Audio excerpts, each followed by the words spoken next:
Welcome to the Equipped Disciple channel. My name is Rick McClatchy. I will be your host. We are here to be and to make disciples of Jesus, and we do that through daily devos, through Sunday sermons, and through other discipleship resources. We are here to equip you to be an equipped disciple. All right, welcome back into another session. My name is Rick McClatchy. I'm your host. I'm having a good time bringing you through these sessions. We're really just getting started. We got a ton of great content continuing to come your way as we progress through each of these sessions. And I just want to say thank you for coming on the journey with me, because obviously you're beginning to understand some of the passion level in my heart when it comes to groups, because I believe that everything in life, my pastor would say, moves at the speed of relationship. Everything changes at the speed of relationship. And so these groups that we're forming allow us to see transformation happen. I believe life change happens in the context of life-giving relationships. And that's what I want to see you able to be a part of. And I want to see something that you're able to help instigate or help create those opportunities for those life-giving relationships. And so I'm excited that you're here. I'm excited that we're going through this material together. And so today we're going to talk about a few key factors that help really set up kind of the structure, the bones, the foundational pieces, if you will, of an effective small group leader. Really, it comes down to you being a leader that's committed to what you're doing. And so first and foremost, life-giving relationships is the reason why we do this. And life-giving relationships must be built on Jesus. John 14:6, Jesus boldly declared, "I am the way, I am the truth, and I am the life." And so I am very convinced that there is no way to have life-giving relationships apart from Jesus, who is the life. So we just need to make sure, if we really want people to walk in true life-giving relationships that is different than what they would encounter if they were a part of a group really in any other context, at work, at play, at school, at all the different places where people are a part of other groups, and yet it doesn't have the same impact as what we're putting together in our plans here together. Jesus is the life-giving element that makes every small group really thrive. It's what sets us apart from anything else the world system has to offer people. So it really behooves us, regardless. Again, now, one thing that you can do, when I tell you that, when I say, all groups need to be about Jesus, is we can actually start thinking to ourselves, oh, great. That means I have to teach a class. That means I need to have a book. That means I need to preach out of the Bible well, okay. None of those things are bad. All right. Classes are good. Curriculum's good. Preaching out of the Bible is good. All of those things are great. However, it's not the whole picture, and it's not the only way that people learn and grow. And so we need to kind of remove some lids and some boxes that we've stuck ourselves in to say, if you're going to lead a group, it's got to look a particular way. No, like where you meet is wide open, and what your activity that you're doing for the group, wide open. There are a few key things, that you always want to make sure are happening to keep it centered around Jesus. And that's kind of what we want to talk about. And really the biggest thing that's going to be a factor is, let's start with you. Let's start with your relationship with Jesus. Is your relationship with Jesus that? Is it a relationship? Is it personal? Is it meaningful? Is it real? Because ultimately you are going to reproduce in people who you are, not what you talk about. And so really the biggest thing we got to get buttoned up here at the beginning is the nature of your personal relationship with Jesus. Does it need some adjusting? Does it need some TLC? Do we need to get in there? We need to look at your relationship and and begin to help you get healthier and stronger, that might be. Or you might be in a place where you're thriving in such a healthy personal relationship with Jesus. That's going to be an incredible place to lead from.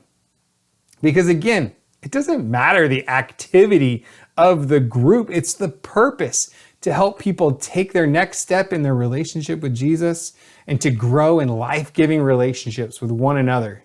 It's a beautiful thing. So take some time to reflect on your own relationship with Jesus. Is it based on relationship? More based on religious performance? And there's no shame in this game.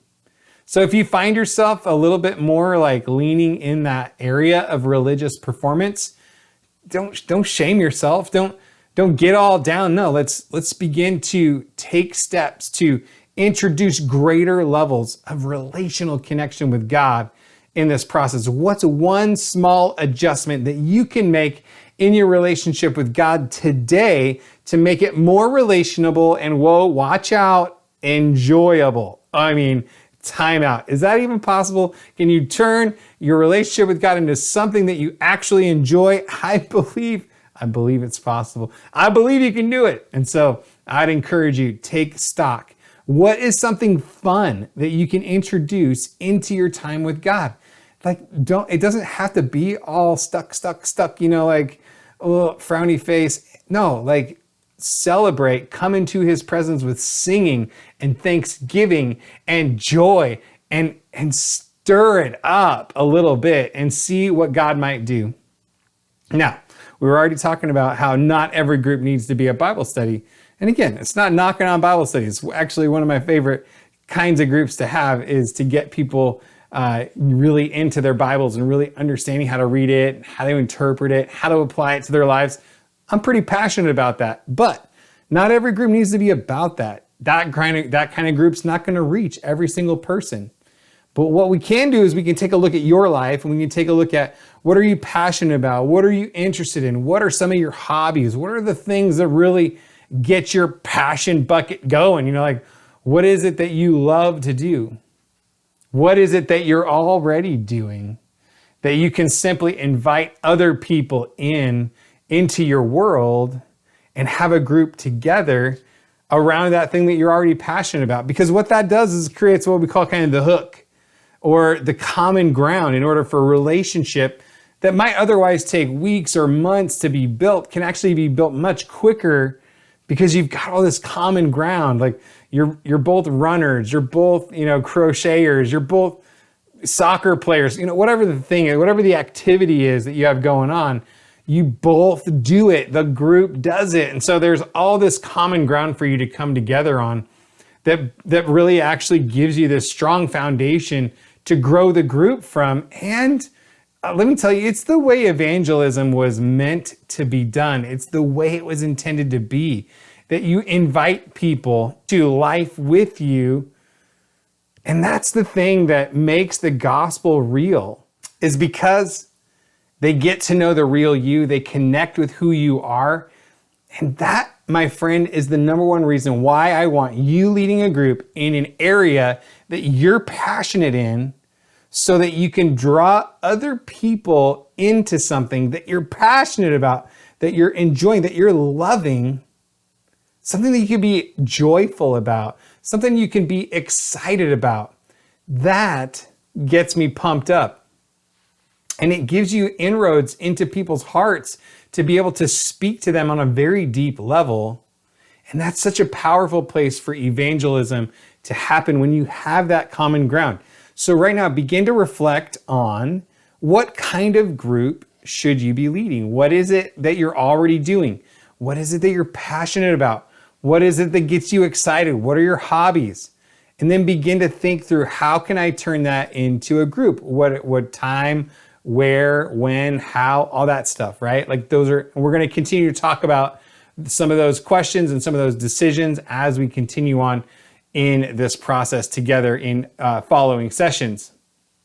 The next thing I want you to think about, once you have determined, hey, it's going to be based on Jesus, and we're going to recognize it doesn't all have to be a Bible study, and we're going to take time to figure out what is it going to be. Now we're going to move forward with intentionality, because nothing happens on accident, especially evangelism. Evangelism does not happen on accident. So we're not going to expect it to just whoops-a-daisy kind of happen. We're going to be intentional leaders. We're going to set a plan. We're going to have a target. We're going to go somewhere with our group. And again, the main goal might be life-giving relationships and taking our next step in our walk with Jesus. Great. But we're going to be intentional about how we're going to make those goals happen. We're going to break it down into bite-sized steps that we can go and do.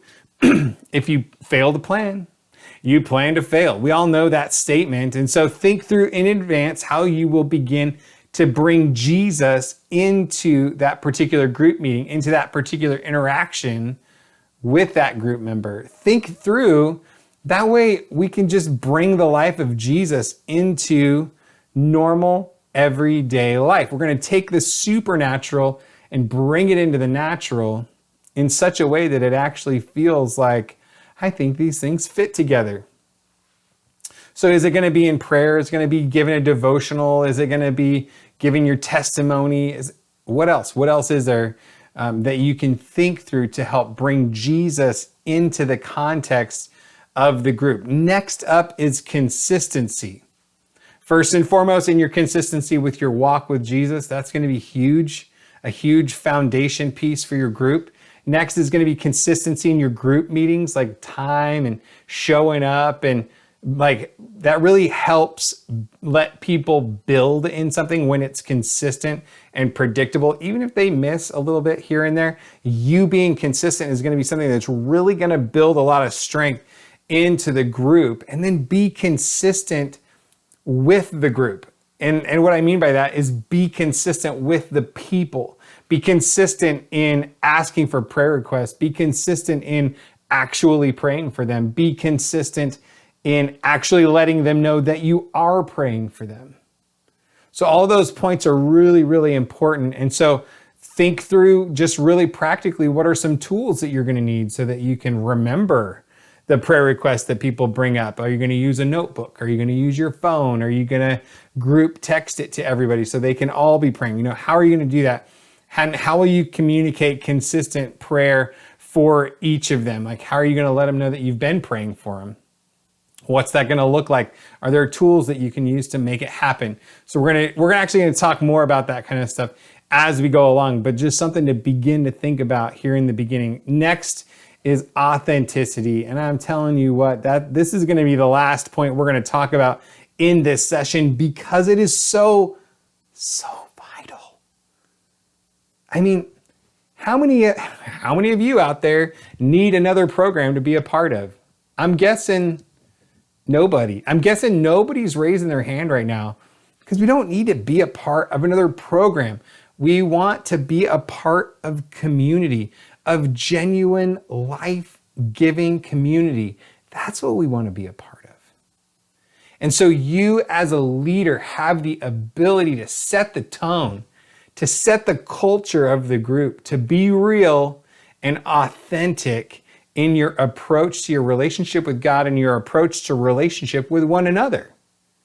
And probably the one another might be the bigger challenge, because we want to hide behind our masks. We want to, whatever. We're like constantly at a masquerade party, hoping people won't actually truly identify who we are and what's going on. And so let people know that you're real. Let people know that struggle is okay. Model to people what it looks like to repent.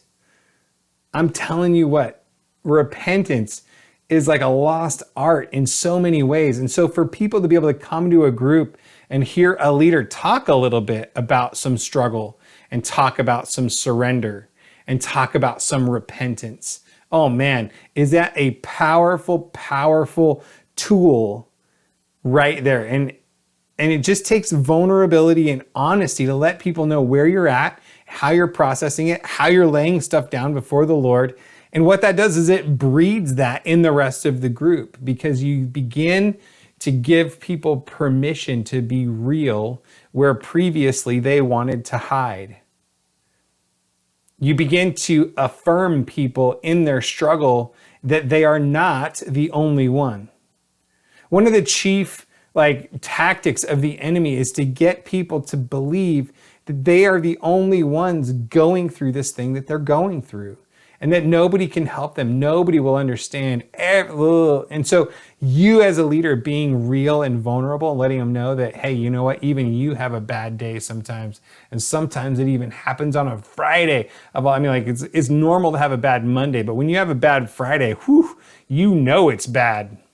But you've had a bad Friday, and you're willing to let them in on that and tell them how you handled it, whether good or bad. Like maybe you handled it great. Maybe you really biffed it and you needed to go ask somebody for forgiveness or whatever.